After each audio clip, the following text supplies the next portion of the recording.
تو بات یہ ہے کہ اللہ والوں کی کیفیت ہی کچھ ایسی ہوتی ہے، وہ جتنا زیادہ اللہ کو راضی کرتے ہیں اتنا زیادہ ان پر ان کا گنہگار ہونا کھلتا چلا جاتا ہے، وہ اپنے آپ کو اوروں سے گھٹیا سمجھتے چلے جاتے ہیں۔ کبھی بھی اللہ والا متکبر نہیں ہوتا، کبھی بھی اللہ والا اپنے آپ کو اوروں سے اچھا نہیں سمجھتا۔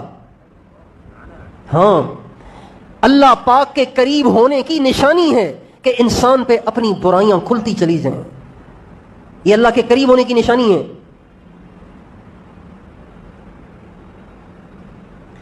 جیسے ایک آدمی لاہور جا رہا ہے، اب اس کی نشانی کیا ہے؟ گاڑی میں بیٹھ گیا، اب گاڑی پتہ نہیں کہاں جا رہی ہے، نشانی کیا ہے؟ بھائی راستے میں اگر سکھر آ جائے سمجھ جاؤ ٹھیک جا رہا ہے، راستے میں اگر ملتان آ جائے سمجھ جاؤ ٹھیک جا رہا ہے، راستے میں اگر کھانے والا آ جائے سمجھ جاؤ ٹھیک جا رہا ہے، راستے میں اگر اوکاڑا آ جائے سمجھ جاؤ ٹھیک جا رہا ہے، راستے میں پتوں کی آ جائے سمجھ جاؤ کہ لاہور جا رہا ہے۔ لیکن اگر یہ چلا ہے لاہور کے لیے اور راستے میں آ گیا حیدرآباد، تو بتاؤ حیدرآباد جا رہا ہے، کراچی جا رہا ہے کہ لاہور جا رہا ہے؟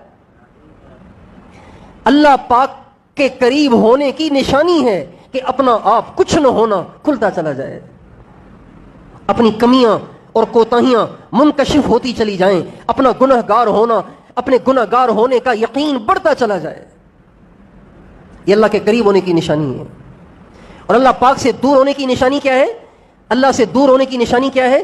اللہ سے دور ہونے کی نشانی یہ ہے کہ اپنی خوبیاں نہ لگ جائیں اور ان کی کمیاں، وہ ایسا وہ ایسا وہ ایسا، وہ یوں کرتا ہے وہ یوں کرتا ہے وہ یوں کرتا ہے، ہم دیکھو سارا دن مسجد میں رہتے ہیں، ہم دیکھو پگڑی پہنی ہوئی ہے، ہم دیکھو داڑھی رکھی ہوئی ہے، ہم دیکھو کبھی تہجد نہیں چھوٹتی، ہم دیکھو روزانہ اتنے گھنٹے مراقبہ کرتے ہیں، جس پہ یہ چیزیں کھلتی چلی جائیں سمجھ جائیں کہ یہ راستے سے بھٹک کر شیطان کے راستے پہ چل پڑا ہے۔